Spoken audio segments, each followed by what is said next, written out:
Welcome to TWitWoW, the best wrestling podcast made for wrestling fans by wrestling fans on the web today. I'm John. That's my cohort and commentary, Ashton. And this is the week in review. Gonna be honest, pretty meh week this week. Raw was okay, but I think really fell short of last week. NXT, I'll be honest, I really didn't care about Roadblock. I felt like it was a poorly built show.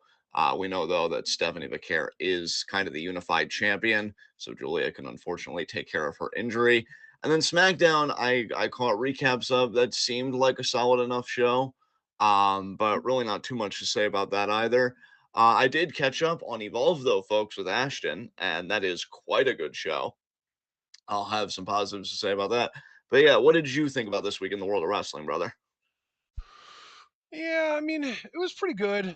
I would say more good than bad this week relative to last week, because I know last week I had a lot more negative to say. I had more fun this week, I would say, than last week. Um, it was a solid week, I would say, and I actually also got to add, I've watched more AEW this week than I have watched in months, maybe years, even. Wow. Okay. Yeah, I watched both Dynamite and Collision this week, if you can believe that. Damn. Okay. Well, you're keeping an eye on them, and we appreciate you for it. So I guess we'll just begin with Raw. You know, they're continuing this build with Jey Uso and Gunther. Jey winning matches, clearly showing that he's grown as a wrestler and is quite capable of beating Gunther. But then after the match, Gunther will, slide in like a sleeper. No different this week after Jey Uso beat Grayson Waller. Very much looking forward to their WrestleMania match, though. I think, I like that the physicality, it's like it's there, but it's not too much because I think that match is going to cook. Uh, then we had the Logan Paul AJ Styles segment. I don't really want to stand on this because fuck Andrew Schultz and that whole bullshit. Tornado tag match. Okay. New Day versus Ray and Dragon Lee of LWO. What do you think of this match, partner? Didn't think much of it until it got interrupted. Yes, yes, it did. By a luchador that we just don't know who they are. We know, though, that they are very patriotic for America, and they have quite the wrestling background because they did a deadlift German, but also a hurricanrana. And that, was absolutely stellar. There have been people putting false allegations out there that, oh, it's Chad, because he was going to train on how to beat the luchadors, but you have no evidence, you have nothing, so what are you even talking about right now? But yeah, he came in, and I believe he did that to Ray, is who he did it to. And yeah, then security comes and he nabs him. But New Day is pretty much able to capitalize. Actually, no, it was Dragon Lee it was done to, because then Ray was left alone in the ring, and he hate the New Day double team finish, backbreaker kind of double stomp combo. I love it. Pops me every time. So yes, New Day beat LWO.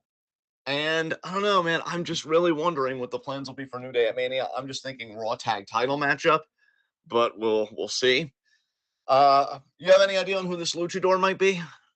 I think that there is a really slim chance if they don't just go the route of having it be Chad Gable himself. I think it would be really interesting if they would actually have it be Jack Cartwheel out of Evolve. I mean, we Yeah. just watched Evolve this week. I mean, I had already seen the first episode, but we went together, rewatched the first episode together this week, and also watched the second episode. And Jack Cartwheel is something special. I think he is the kind of guy that you could literally slap on Raw right now and he would get over instantly. Just with his unique move set, his offense, the way he moves, the way he sells, the ragdoll selling, everything kind of comes together in a really tight package.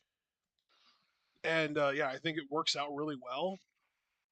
So I think that that is sort of like the dark horse for me. That is like the maybe if we want to get creative, we could go that route. Yeah. All right. We could just skip this next segment because I am not going to talk about Cody Rhodes talking. And then we get Raquel versus Bailey. Not much to say here. Raquel just gets a nice big boot, which Bailey sells tremendously, and then it's Shigona bomb, and so she wins. So it really looks like they're lining up for Raquel versus Lyra for the Women's Intercontinental Championship. I that still don't know though what Lyra does for Mania because I think she definitely gets past Raquel here, and then it still leaves her Mania opponent wide open. So we're still waiting for you, Becky. If it's you, maybe it's just not her. I don't know anymore. Um, I feel like this is a highlight of Raw. The Io Sky and Bianca Belair interview. Brother, I think another segment where we can say that the women just continue to dominate this era of WWE. Love the pot for Io. Very respected in Madison Square Garden. She came off very genuine, just so freaking happy, and she's obviously adorable, so that's enough. Bianca, I think, did a great job kind of selling her emotion that her best friend had been taken out and that her other best friend was the one that did it. And it's been a very trying time for her, even though just a very entertaining time for all of us, because that's also been a great storyline. And then, yeah, you have Rhea come in and again, just kind of be like, if it wasn't for you, I would have retained the title. I had EO beat, and really isn't your problem this. So Rhea's still kind of turning the pot. I'm wondering if they're really thinking like, oh, we want her to go back to being heel. She's just so over as a face, though. I wouldn't risk it. But yeah, what did you think about this segment, man? Let's get your thoughts in on this. I love that they're kind of treating it as similar to like Triple H, Shawn Michaels, Benoit, WrestleMania 820. The way Yeah. that it felt like it was just Triple H and and HBK feuding with Benoit being like the third wheel, and then it's like, oh wait, y'all need to like keep an eye on that dude because he's probably the best actual wrestler in this. And then he walked away with the title. I feel like they're going to do something very similar here where Rhea and Bianca are going to be the ones beefing with each other. And by the end of the whole thing, Io is going to be the one that walks away with the title.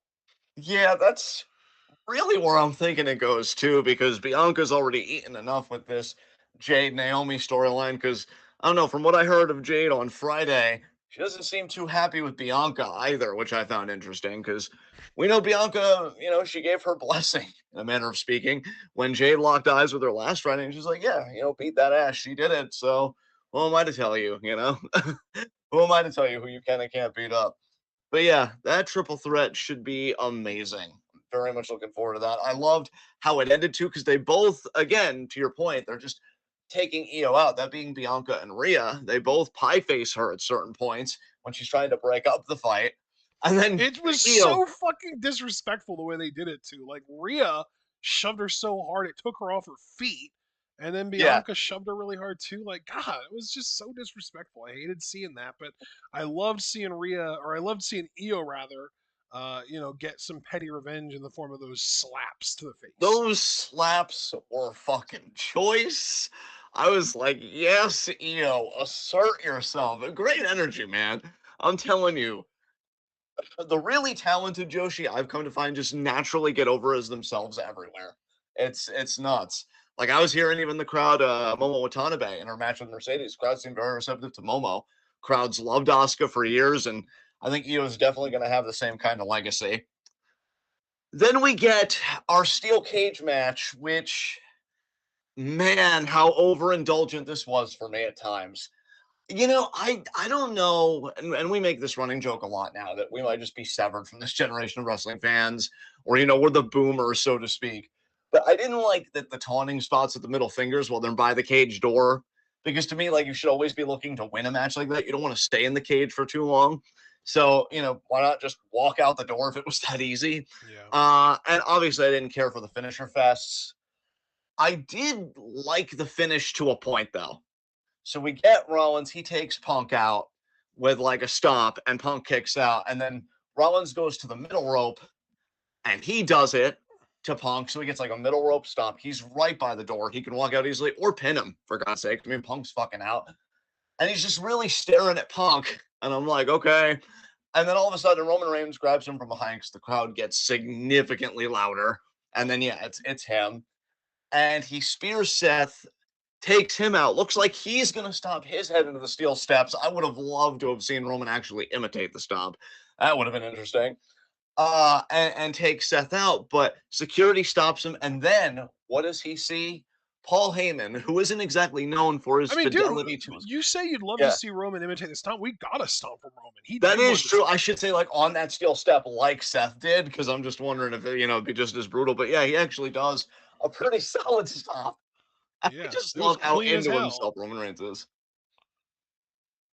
What was that last part you said? I said it was clean as hell. That It stomp was that Roman did was clean as hell. Yeah, clean it. Yeah, absolutely. That's what the tribal chief does, baby.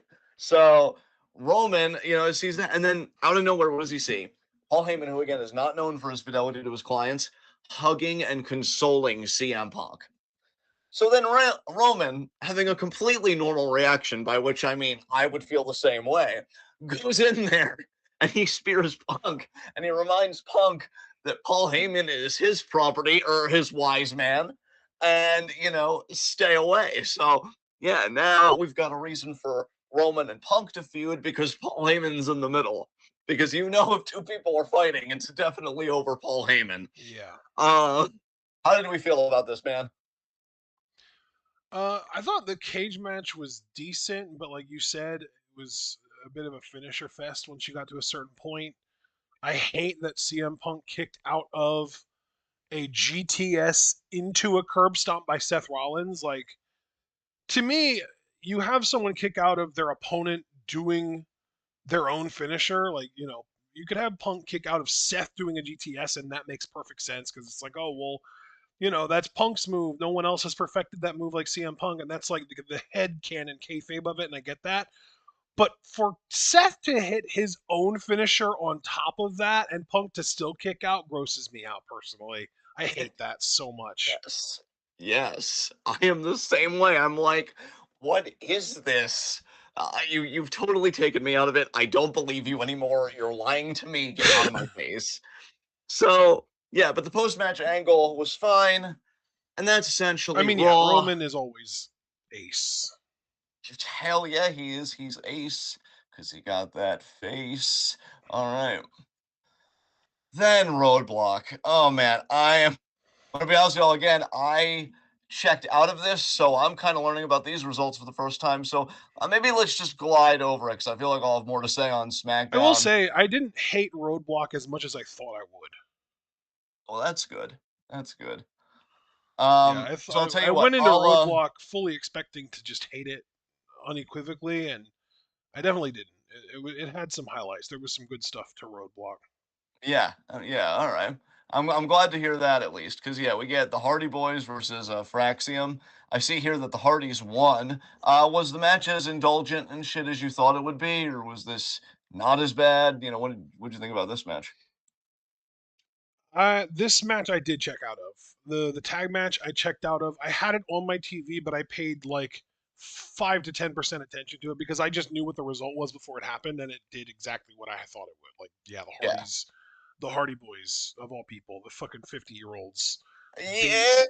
beat the most dominant team in NXT and one of the most dominant teams in NXT history. It's gross. It's really gross. When are we gonna get these old people reverting back to being jobbers? I want to see somebody come out and fucking annihilate them. And they're like, but we're the Hardys. So you're old. See how it works. I hate how protected names are. It sucks. Oh, fuck. So after that, we get Jordan Grace versus Roxanne Perez. Seeing here, Jordan Grace beat Perez, which I like. It's good to see that Jordan got her win back. Seems like it would have been a good match. Did you enjoy this? Yeah, yeah, this was solid. This was a good match. I don't know if it's the best match that these two women can do. I think that there's a lot more. That was kind of the theme of this show. Honestly, was like everyone had solid matches, but I feel like every match that I had expectations for was like 70% of the way to where it could have been. You know what I mean? Yeah. Because this was that way, Moose Oba was that way, and Julia Steph was that way. Where it's like, I know that y'all can cook and do like match of the year type shit. And this match was good, but it wasn't great like I think it has the potential to be if given the proper like staging and story and time. Because I think it really comes down to the fact that this was just like a TV show rather than a proper PLE.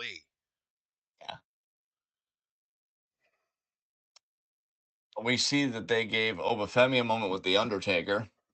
I So I actually guess did not see that. I didn't catch that. I read about it, but I didn't see it for myself. yeah. And so yeah, I guess that's a nice way to give a rub to Obafemi. Then him versus Moose. I heard WWE officials were impressed with Moose, so this must have been quite a performance from him. Yeah, Obafemi does prevail, however. yeah. This was a really fun match. You definitely kind of pick up the vibes of like alpha versus alpha, like type A personalities clashing in there.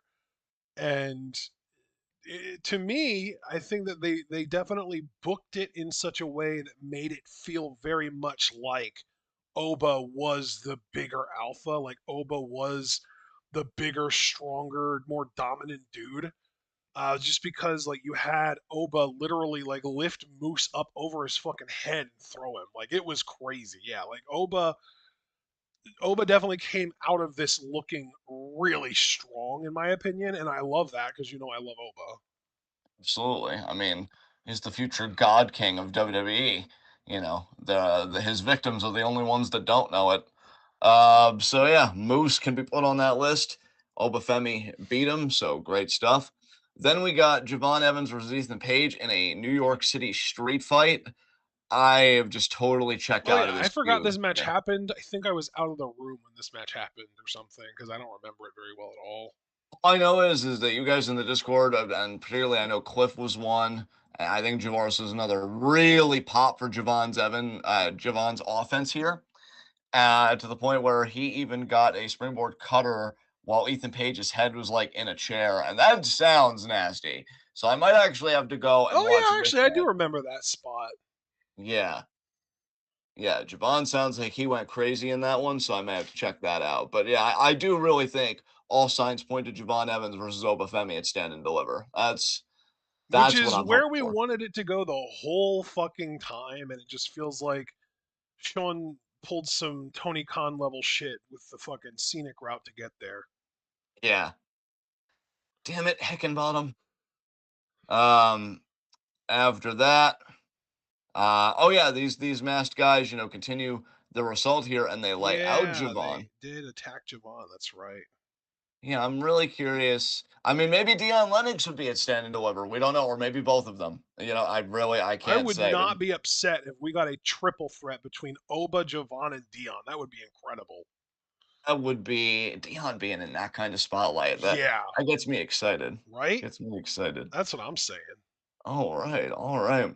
Oh God, Sean Spears. Nobody gives a shit about that. Eddie Thorpe. Ew, no. So let's just go all the way then to our main event: winner take all. Julia versus Stephanie.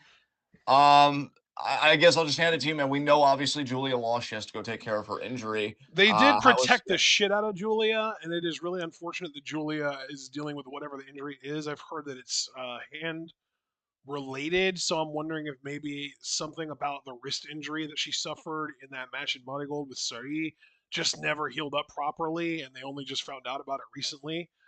But I'm hoping that she's not going to be out long, and yeah, I mean, it's a good thing that they have as stacked of a roster as they do. This is like a lesson that I wish Vince would have learned about, a decade or two ago. When you have a stacked enough roster, people can leave to go to Hollywood or they can get injured, and you have people ready to fill in for that spot, and you don't miss a beat. You don't skip a beat. You're fine. Like Stephanie is going to be a fantastic double champion. I'm hoping that she does defend both titles in separate matches at Stand and Deliver.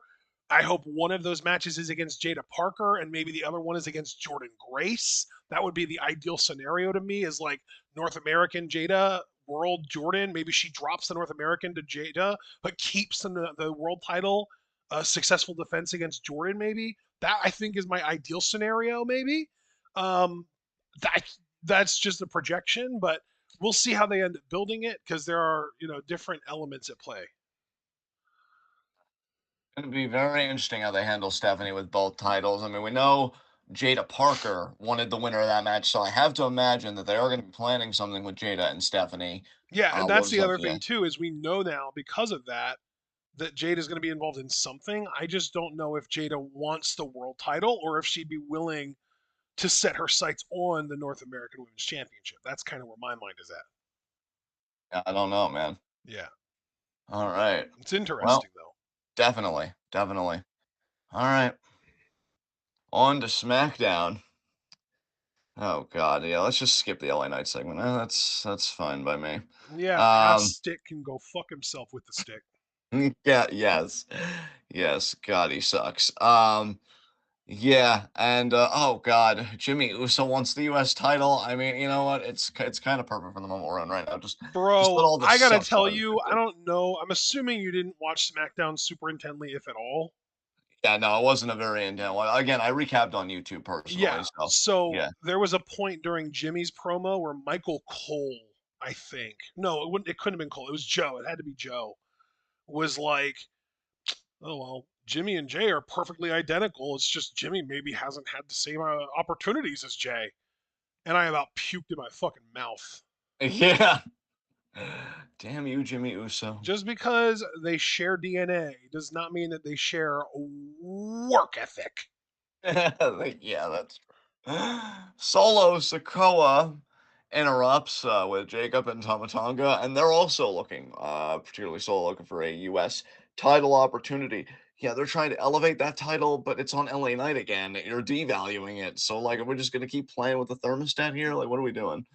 So yeah, it seemed like a huge hodgepodge. People want to challenge LA Knight for the title. So then we get a six-man tag out of it because I think Braun Strowman came out at one point. So it's pretty much the bloodline: Jacob Fatu, Solo Sikoa, and Tamatonga versus LA Knight, Braun Strowman, and Jimmy Uso, and baby faces win. So yeah, Jimmy probably is going to be lined up for a U.S. title shot. I think that's just going to be a multi-man match though. Probably with all six of those guys. So I guess that'll be cool.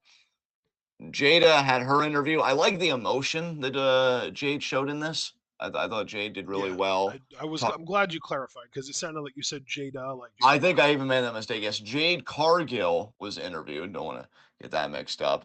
And yeah, I love the emotion she showed here. She really sold how much the attack by Naomi hurt her personally, and she does get the pain too of talking about seeing Bianca tag with her. It's like, man, that woman laid me out. What are you doing? And so yeah, I really liked how Jade handled this, and then Liv and Raquel, they're kind of laughing and whatever, and they're interrupting Jade's time, and Jade's like, Liv, you can't do this, and they kind of get into it. Long story short, they're gonna have a match next week, so I'm excited to see that Jade versus Liv. I think it's gonna be a really solid, intriguing matchup. You I hope excited for so, that one? man. I have never really been very high on Jade as far as strictly in ring goes. She's a star, obviously. She's got this incredible look, this incredible physique. She literally like looks like she's straight out of a comic book and frequently dresses herself as such. And there's a lot going on there for sure. I'm just kind of skeptical of her in-ring ability because she is so like big and bulky that I really don't know about her in terms of like flexibility and smoothness and things that matter in wrestling. Yeah, yeah. So we'll have to see how far she's come. I know she's been wanting to get better, get that experience, and I mean she's got presence for days, and like She she's really does. Yeah, that's the yeah big one. Like presence, it's so hard when you're dealing with someone like an AEW fan and like a hardcore AEW fan to try and get them to understand why Daniel Garcia sucks at this. It's like they just insist, like, but he's such a good wrestler. He's really good at wrestling. He can't be a bad wrestler if he's a good wrestler. It's like, no, you don't get it. The dude has the personality of drywall. He is literally more boring to watch than like fucking Bob Ross paintings. Like it's so bad with him. And then, you get someone like Jade, and there are legitimately AEW fans who are like, ha ha, WWE got sold a bill of goods with Jade Cargill. And meanwhile, we're over here like, what the fuck are y'all talking about? Do you see like these meet and greet lines for this woman? You know what I mean? Like, yeah it's just a completely different value set. It's unbelievable to me. yeah. I don't understand these kids today. So so yeah, then we got Charlotte Flair versus B Fab, which okay, we need to have a conversation, everybody, because Oh, what are you doing right now? what are you doing right now Are you with this asking me brawling segment? specifically, or are you asking WWE's booking? I'm asking WWE because this brawling segment. So Charlotte obviously wins, right? Yeah. And to get that heat, she keeps the figure eight locked in. She's even shaking her head no, like, oh my god, what a villain. And then Tiffany runs down, I think while her music's playing, because of course you gotta wait for the music to play. And her and Charlotte begin this brawl. And it's whatever. I'm not even gonna say that it was bad for the most part, but what gets me, because they put this in two separate clips. So I watched this separate clip over and over to make sure that I wasn't crazy.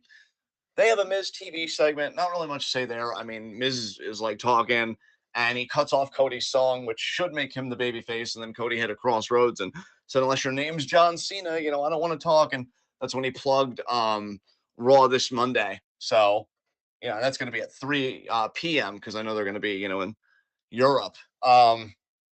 But yeah, before, while that segment's happening, Tiffany and Charlotte's brawl is continuing. And at one point, Tiffany jumps off the Miz TV Tron, but she doesn't even hit Charlotte. No, Like, I'm so glad you noticed that. And it wasn't just me being like a cranky old wrestling fan. That's crazy. Yeah, it's I'm like, unbelievable. Like, I'm what? sorry, but like that, it's low key. That's some shit that Charlotte would do. Yeah, it's like we're finally seeing it. Two Charlottes touching each other at the same time, Oh, and I'm can we scared. make it stop? Can we not do this part? I wish we could make it stop. It sounds an awful lot like you're building up to saying no, we can't, and that kind of destroys me. So I'll let you keep your hope. I'll let you keep your hope. But yeah, So it's false hope then, right? yeah, absolutely, bro. I watched this Oh, clip like 3 times because at first I see it the first time and I'm like, wait, it didn't make any sense to me. And then I watched it again and I'm like, no, no. And then I watched it a third time and I'm like, holy shit. She just did not she hit hit her so at many all. security guards, and none of them were named Charlotte Flair. I promise. Oh my god. So what the fuck are we doing? This has got to be the funniest road to WrestleMania I've ever seen. I mean, Jesus. Um, so yeah, like I said, Cody just totally takes on his TV. Then we get Priest versus Nakamura. And Damian Priest does win by disqualification because Drew, wanted to beat that ass again. So yeah, it definitely seems like we're doing Drew Priest at Mania. Okay, cool. Should be a solid enough match in ring, but I think both I mean, guys yeah, should bro, be lock doing. that shit in. That's a set thing for sure. Yeah, definitely. Um, then we get Randy Orton versus Carmelo Hayes. Solid back and forth here. I liked the sequence where Carmelo and Randy were both jockeying for their big stuff. Like Randy, obviously the RKO, Carmelo the first 48. And then, Carmelo actually gets the first 48, but then seconds later, like Orton just hits him with an RKO and just fucking pins him right there. But I thought that was a really well done sequence. Orton does win. And then this was interesting because he helps Carmelo up and he extends the hand because they're probably thinking, oh man, Carmelo he just got more over because he had a really good match. And Carmelo like pie faces Orton and tries to leave. And so then Orton RKO's him again. Orton is just looking at him like, bro, are you fucking serious? Like, I never do this. I never do this. And I finally do this, and you're going to disrespect me? Are you kidding me? So then he goes in the corner. Stupid, Yeah, stupid. stupid. He goes in the corner, and those voices are talking to him again. They're like, Randy, are you really going to take this? Are you really going to sit down for this? Punt him, Randy. And so he goes to do it. And then the only person not out of his goddamn mind, Kevin Owens, stops it by pulling Carmelo out of the ring. And then him and Randy brawl, but Randy was a little too crazy for Kevin. So then Kevin shoves Orton's back into the ring post and he's able to make an escape. So The Kevin Owens great saved a escape, life yesterday, grape and escape. yeah, and it was a great escape. Yeah, exactly. Yeah, saved a life, had a great escape. I would say this was a win for Kevin Owens. I'd call it a So win for your face. Nice. Gunther apparently beat Axiom because who the fuck didn't see that coming? Well, did you see the context for why Axiom was even here in the first place? Oh, because the show was in Barcelona, Spain, right? Yes, he's a Spanish wrestler. Yes, yes, yes. So that is really cool for them. And so yeah, but Gunther does win, and again, it's just really kind of being like this bully, and Jay Uso being the chosen one among the bullies. It's kind of an interesting place for him because Alpha Academy's all about it right now. They're like, yeah, we got you, Jay, we got you. Jay's like, no, I got it, Us. So we'll see if Jay's able to do it. Um, and yeah, then we get something that well, we get Paul Heyman talking, but I won't say too much about that. I think it was pretty much that CM Punk and Roman were gonna be like having a segment together this Monday, so that should be interesting. But yeah, then and the big thing here is DIY defending their tag titles against the Street Profits, and Street Profits actually got the gold back. What did you think of this match, man? Oh my god, dude! I don't have comments about the match. I'm just so fucking happy that Street Profits finally, after what feels like years, because it literally has been years since they last held gold, finally they win titles. Oh my god. Dude, I looked this up. Street Profits have not held titles, get this, since January of 2021. It has been over 4 years since these dudes were strapped up. What the fuck? Damn. Dude, it's gross. It is gross. What the fuck? But hey, these guys have been freaking dogs in there, man. They've been coming for everybody. Their Yeah. promo And game well, has and been on rightfully point. so. They're hungry as a dog. Yeah, exactly. Like they are starving, and to see starving people in this fucking company actually get a chance to eat, Dude, I'm not gonna my lie, I really thought god. you were gonna say in this economy.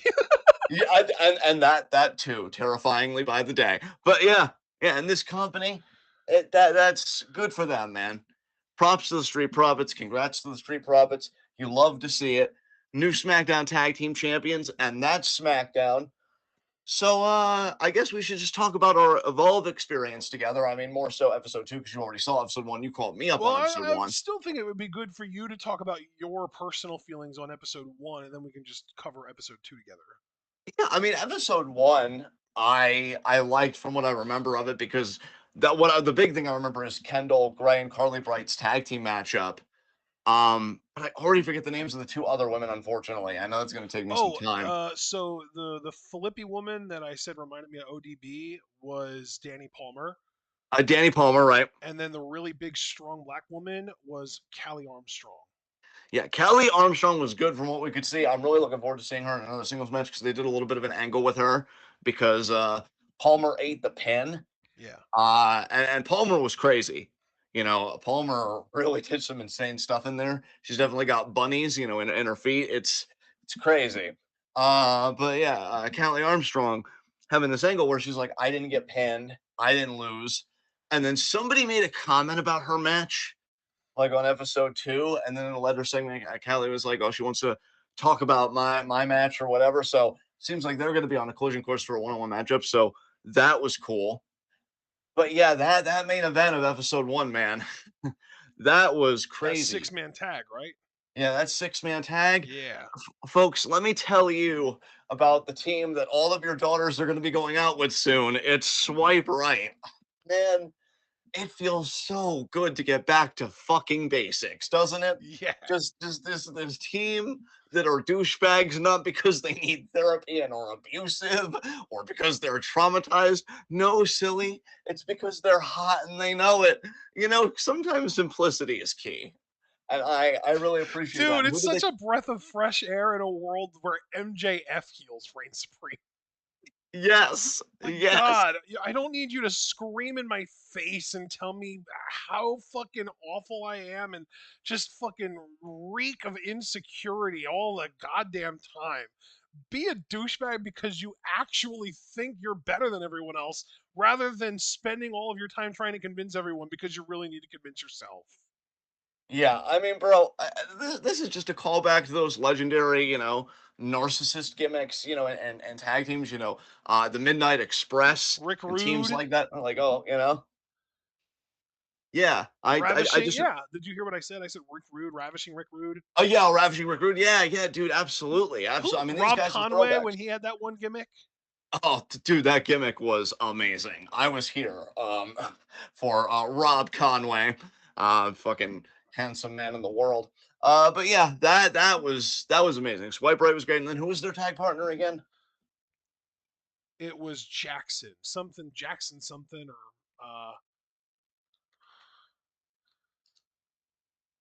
Yeah, whoever he was, I really liked him in the ring too. He here it was is, great. Jackson Drake. Jackson, oh Drake, yeah, Jackson Drake. He was really good. I was Yeah. really impressed with him. Uh, freaking Cappuccino Jones, he was solid.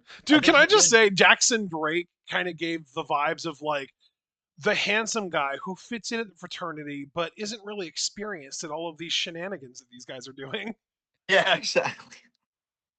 Oh man, Cappuccino Jones was solid. I think he did the least, but he still made a pretty strong impression. Yeah, he Um, really there were like two big moves that he did that were meant to be like OMG, this guy has such a unique offense, but like it's just a Sauriano move and a Mark Briscoe move. Like if you've seen those two wrestle, you've already seen these moves because the one was like a ripcord flipping DDT, which like if you've seen a Sauriano match, you've already seen that move plenty of times. And the other one was literally just a froggy bow, which again, like Mark Briscoe's been doing that for like 20 years now. I feel like yeah, so. Cappuccino Jones, I think he has a really cool personality, and I really liked his promo. Like they cut promos before the match, and I really liked Cappuccino Jones on the mic. I think he has a really good voice, and I really like his vibe. And he is good in the ring, but I haven't really seen anything in the ring from him that's really said like, damn, this dude's special yet.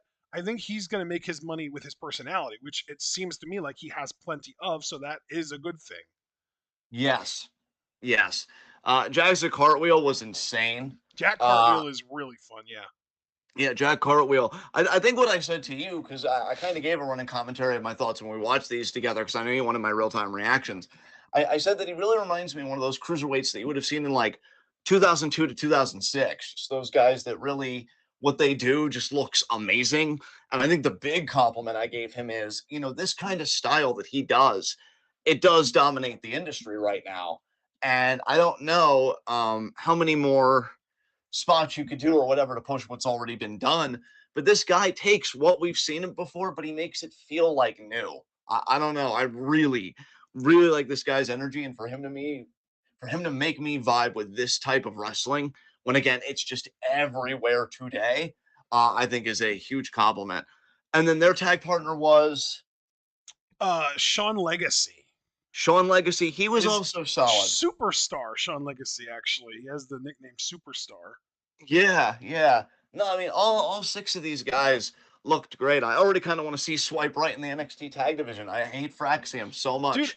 isn't that so interesting though that like it's people have kind of started calling Evolve like developmental for the developmental, but I don't really necessarily see it as like they're a step below NXT. I think I prefer to look at Evolve as like a parallel to NXT, like rather than being below NXT, they're side by side with NXT, and it's just two different types of developmental. NXT is developmental for like college athletes that you want to turn into wrestlers. Evolve is developmental for pro wrestlers that you want to turn into WWE superstars. Yeah, yeah, Like uh, Evolve is where the independent wrestlers go to kind of show off their stuff to a WWE audience under the WWE format, get eyes on them, and maybe potentially get signed to a proper WWE contract. NXT is where like the NIL deals and like the college athletes and the Olympic athletes and like the people who already have superstar quality about them go to learn how to wrestle yeah, and cut exactly. promos and stuff like that. That's kind of I mean, if people start transitioning from Evolve to NXT, obviously I'll feel differently about it because that would just be WWE telling us outright, like, no, Evolve is developmental for developmental. But I would love to start seeing some of these Evolve people start showing up just straight from Evolve to the main roster. Like we've literally, I've said several times now. I think Jack Cartwheel should just be on Raw. Like that Yeah, dude, you don't need to wait for that dude to do anything. He is ready to fucking go. yeah, definitely. He's fantastic. Yeah, I'll tell you, for a first episode, this was really solid. Yeah. And I mean, again, even Robert Stone and Pete Rosenberg on commentary, that's surprisingly, I didn't hate it. I thought I would hate Yeah, it. that's what I wanted to talk about too. Is like I can't stand Pete Rosenberg as a personality, but on commentary, I was surprisingly like enjoying him. He wasn't bad at all.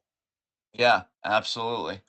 Absolutely. I think he has, again, a lot of upside, in this commentary role. And yeah, him and Stone really worked well off of each other. Episode two, a standout for me there was Kylie Ray's matchup with Zara Zacher. Um, Oh, really? Okay, that's cool. See, like, again, this is a weird thing for me. I have never liked Kylie Ray, and it's not even like I have a problem with her personally. I don't think it's literally just she gives me weird vibes, and I'm not a fan. I don't think that she really does anything exceptionally well. She doesn't wow me in any way. I think her promos suck. Like, yeah, it's literally just like she just does absolutely nothing for me, and her vibes are off to me. yeah, I was talking more on Zacher's side because I know we liked her from TJPW. And Yeah, we literally saw one match of hers where she teamed up with Masha Masha Slamovich, and they faced Miyu Yamashita and um, Maki um, Ito. It was Ito, yeah. yeah, Faced the two yeah, of them, and that match was great. And Zara just for someone as inexperienced as she is, really fantastic in the ring. It's crazy that she's only been doing this for like 2 years and she's already this good. yeah, absolutely, man. Really unbelievable, yeah. Yeah. So that was a really solid matchup. She actually, Zacher actually beats Kylie Ray, and they, shake hands and whatever. But then Wendy Chu comes out. This was cool. I liked this a lot. Yeah, and she hands Kylie Ray a note. We have no idea what the note says, what that's all about. Um, and she's kind of waiting for her victim, as we find out. And who was her opponent? Wendy Chu's opponent? Yeah, Wendy Chu's opponent. It wasn't Zeta. Aria Bennett was the girl's name. Aria Bennett. Okay, yeah. Well, Aria Bennett got put to sleep real quick. Yeah, Wendy I Chu. remember Yeah. liking Aria Bennett. Like she had I think she cut a promo beforehand, and I really liked her vibes. I think that she has. I think I even made like an observation that she reminded me of Doja Cat actually. Interesting. Like the Yeah. way she spoke and like her demeanor and everything gave like early Doja Cat vibes. Yeah. Yeah, I And would then yeah, definitely agree she with you. moved well in the ring. Like she did like moves that were impressive and stuff. And but yeah, Wendy really like crushed her here. And I think they might have even made a point to say on commentary that like Wendy is like a gatekeeper in Evolve. Yeah. Dude, I agree. That's the exact vibe I got as well, because she made quick work here. And yeah, I'm very much looking forward to when her and Zach are have a matchup. I wonder if they're gonna give Wendy Choo a kind of streak where she keeps winning on Evolve, and then the big babyface that beats her, that's like the huge rub for them. So yeah, very curious where that's gonna go. Um, what happened before the main event? Because I think the main event, right, was what was his name? I'm blanking on his name. The The main main event event of of this. episode 2, Yeah. it was Oro Mensa versus Riley Osborne. Osborne, that was, yeah, I knew it wasn't O'Reilly. I'm like, Also, I don't Osborne. think we ever got to talk about the squash matches before the women. Oh, dude. Yeah, that's right. Because Keanu Carver.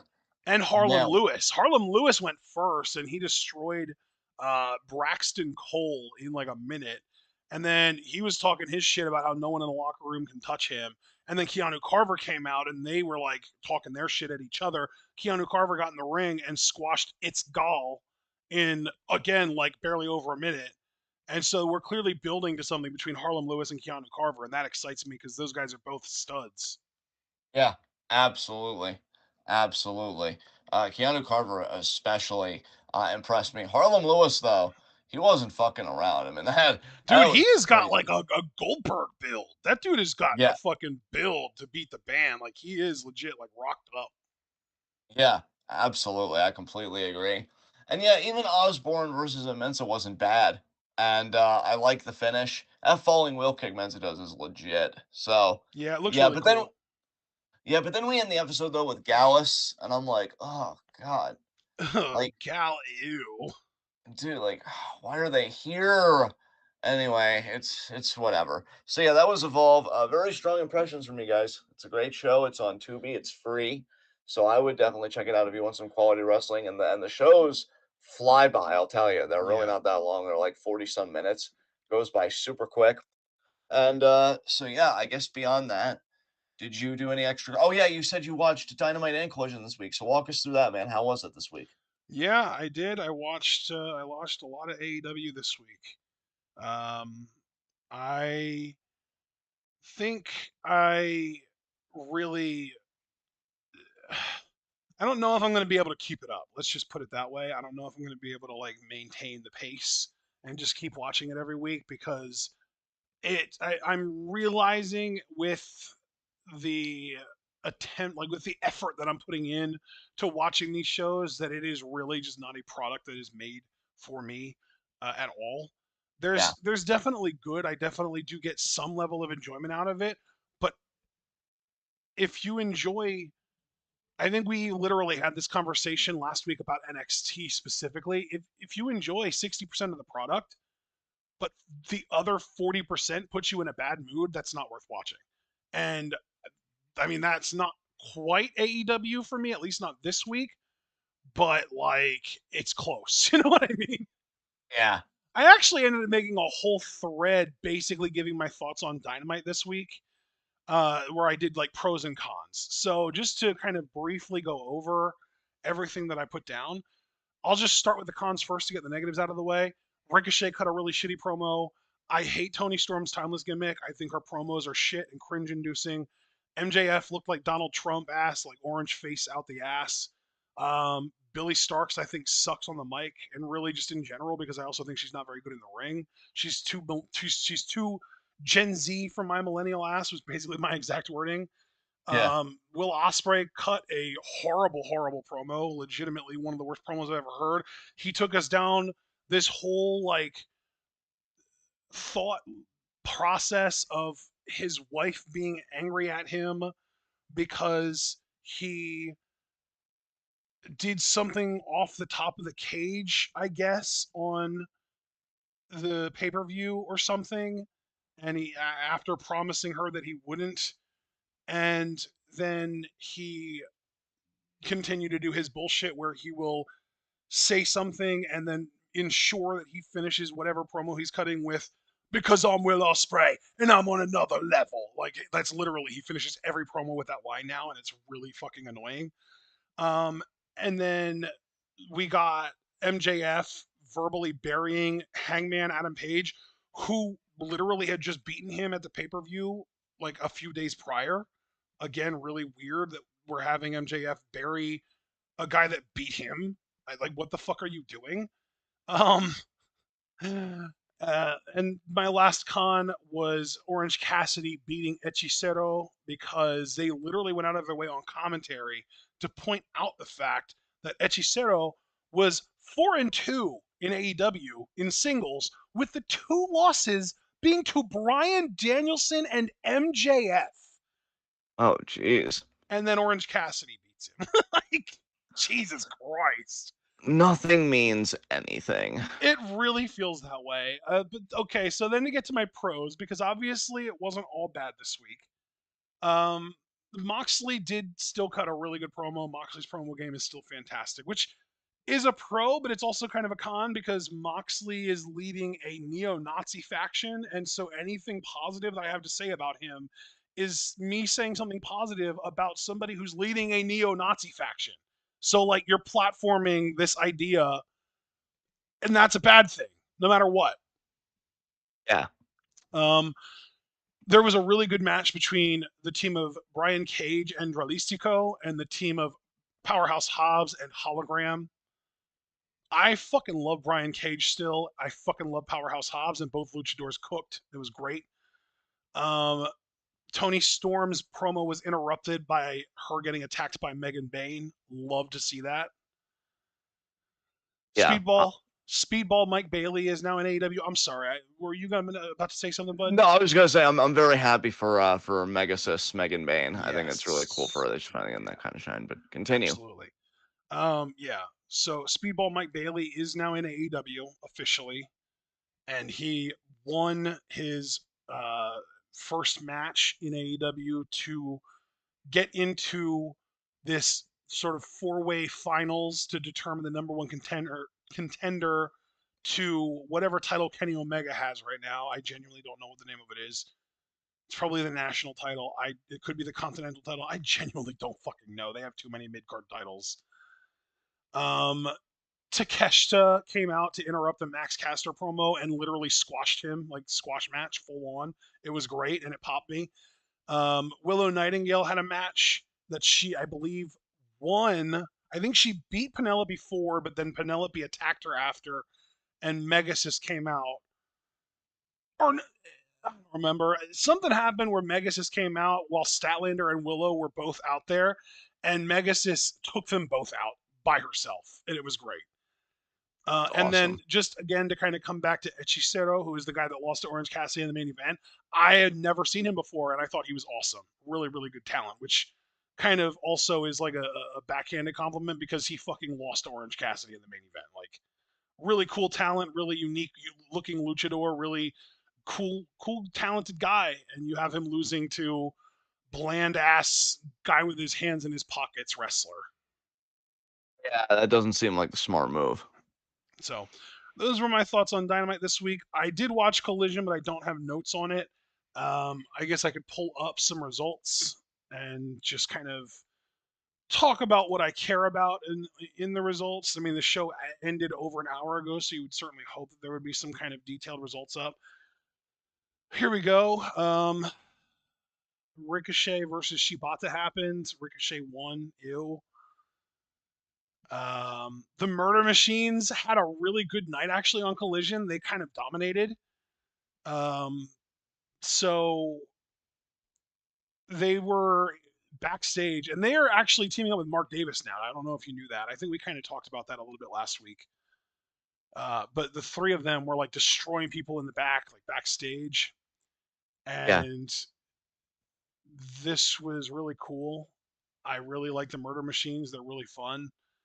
And Mark Davis had a match with Mark Briscoe on this show in the eliminator tournament for the Kenny Omega thing. It's like this whole tournament to determine who will challenge Kenny Omega for his title, and Mark Davis actually beat Mark Briscoe, so that's exciting too. It's like they're actually giving these big, beefy, chunky guys build for real, and then you got later on in the show, you had the Murder Machines in some kind of tag match or something that I didn't even really have time to get started because they dominated so quickly that I don't even know who their opponents were. Uh, there was another thing where Top Flight and Hologram faced the Infantry and Lee Moriarty, which the Infantry and Lee Moriarty are actually Shane Taylor. Those guys are with Shane Taylor, and that's cool. Unfortunately, they lost though to Top Flight and Hologram. Top Flight, I used to love, mostly because I used to love Dante Martin.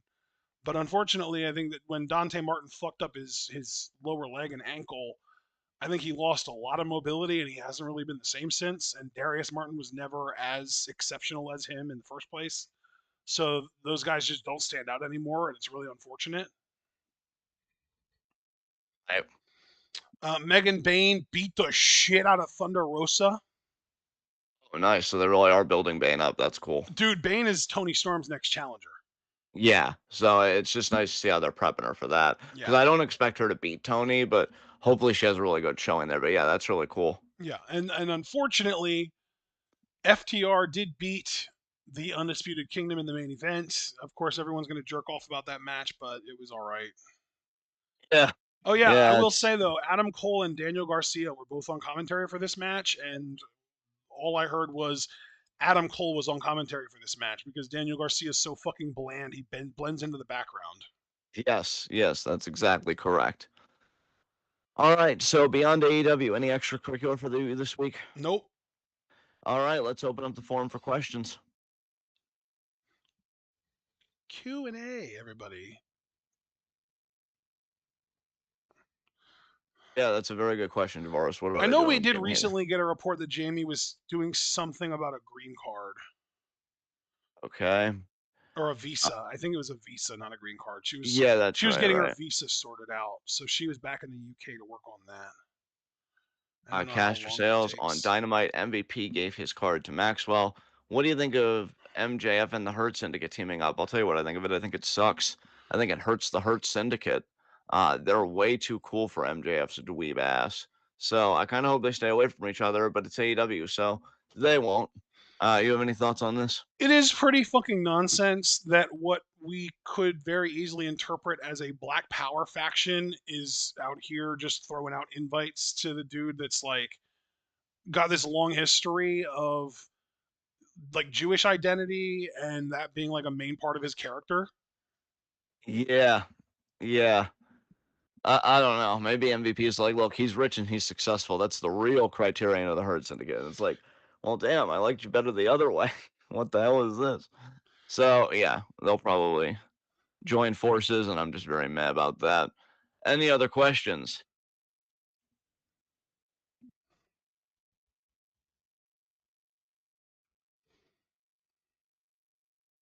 It might be a no. Going once, This is gonna be a first. going twice. Holy shit. Right, closing the gate. Let's get into high spots and low shots. I guess my low shot this week is a DIY. Already lost the well, I shouldn't say already lost, but they did lose the tag team titles to Street It's true. Profits. Yeah, Thank it's God. just true. Thank God. All right, we The, got two questions before we hand it over to you, brother, for your low shot. Super Blue, how do you feel about the results of AEW Revolution and Christian failing his cash in? It does seem like I will say one thing I watched from Dynamite was his little interaction with Nick Wayne and the family. Nick Wayne, um, pretty much is like Christian, you're full of shit. Because Christian was saying, I did not tap out and I did not pass out. I was simply concentrating my breathing. And Nick Wayne's kind of rolling his eyes and he's like, you're lying to us. You lied to them. And you owe us an apology because you said there was a plan and you didn't stick with the plan. And then, yeah, Christian got up in Nick Wayne's face. And so, yeah, I mean, Christian failing his cash in. There would have been a time I would have said, yeah, put the AEW world title on him. I'm not so sure I feel like that confident now, but I am still loving the character enough. Don't really care about Nick Wayne. So, yeah, him failing his cash in. I've been agreeing with Ashton this whole time. They're just going to keep the title on Moxley until Darby Allin's able to take it off of him because, clearly who should beat the white supremacist faction but a fellow white guy. Of course, that's perfect writing. Anything you want to add? nope. All right. Caster Sales, if Cobb is in WWE, what do you think he will be doing? Um, I mean, hell, if I didn't expect Jey Uso to win the title, a feud with Gunther, but you know what? No reason that Jeff Cobb can't come in as a heel and still target Jey Uso. I expect Jeff Cobb to kind of be in the main event scene pretty quickly. I don't think he'll stay in the mid card very long. And yeah, I think he would do really well in the WWE scheme, even though he's coming in there pretty late because I think he's like what 38, maybe 39. Dude, he's in his 40s. Oh, he's in his 40s now. He is Yeah. So 42. okay, wow. So I mean, yeah, if he could still compete at a high enough level, I could see him getting a main event run. But 42, that's really pushing it. How do you feel about it, man? Jeff Cobb maybe finally going to the E. And yeah, it's really interesting and kind of peculiar that they waited this long to go after him. If this is real, if it's not, all just speculation and rumor bullshit, I would say that the it would I don't know if we're bringing in Tongans to the bloodline, why not Jeff Cobb, right? I don't know. Yeah, yeah, could be very interesting. Um, I think. Oh, okay. Javoris said, "Wouldn't it have been better if Mariah beat Tony and then held the title until All In, and then have Jamie I guess he meant to type "run her pockets" or something. I don't I mean, think that that would have been better, and the reason that I don't think it would have been better is because from a story perspective, which in my mind has to matter, Mariah was fucking unhinged. And if Mariah would have beaten Tony, it would have been ridiculous from a story perspective because you have like the villain, the unhinged villain, overcoming the scorned babyface, and that just makes no sense from a storytelling perspective at all. right. Um, so yeah, I think that's it. So who is your low shot brother? Because mine was DIY. So who's your low shot gonna be? Um, my low shot is gonna be Moose. You show up, you talk your shit, Clash of the Titans, and you lose in relatively short time. Actually, Yes. I want you All know what? right. I want to look up and see how long. I think it was under 10 minutes, if I had to guess. Let me find out for sure.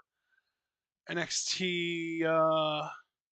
Okay, it was 13:36. It wasn't that short, but a week after taking almost 10 minutes to beat Lexus King, I don't know, man. I don't know. It took him less time to beat you than it took him to beat Wesley, than it took him to beat, I'm pretty sure at least, like, let me pull up the title reign number actually, because I don't know for sure.